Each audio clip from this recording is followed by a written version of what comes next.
ஒரு அரசியல் தலைவரா விஜயோட செயல்பாடுகளை எப்படி பார்க்குறீங்க? ஒரு அரசியல் தலைவரா விஜயோட செயல்பாடுகள் வந்து அவர் இப்போ தான் ஆரம்பிச்சிருக்காரு. அதனால் இப்போவே நம்ம வந்து அவர வெறுத்து ஒதுக்க வேண்டிய இடத்துல அவர் இல்ல. அவருக்கு சரியான இன்னும் திட்டமிடலோடு கூடிய ஒரு அமைப்பு அவருக்கு வேணும் அப்படின்னு நான் நினைக்கிறேன்.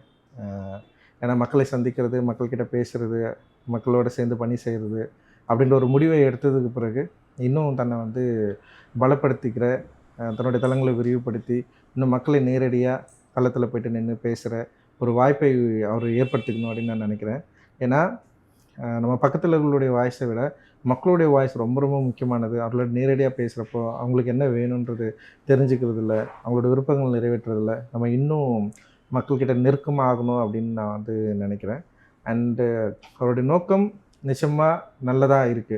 மக்களுக்கு பணி செய்யணும் அப்படின்றது. ஏன்னா எல்லாருமே மக்களுக்கு நல்ல பணி செய்யணும்னு தான் வராங்க. ஸோ அந்த பணியை அவரு சொன்ன மாரி அம்பேத்கர் அண்டு பெரியாருடைய கொள்கை கருத்தின் அடிப்படையில செய்கிறதா அவர் சொல்றாரு. அதுக்கு ஆனா சில செயல்பாடுகள் அப்படி எனக்கு தெரியல. பட் ஆனா அவருக்கு சில அ பிரச்சனைகள் இருக்கலாம், இல்ல கட்டுப்பாடுகள் இருக்கலாம், நிபந்தனைகள் இருக்கலாம்.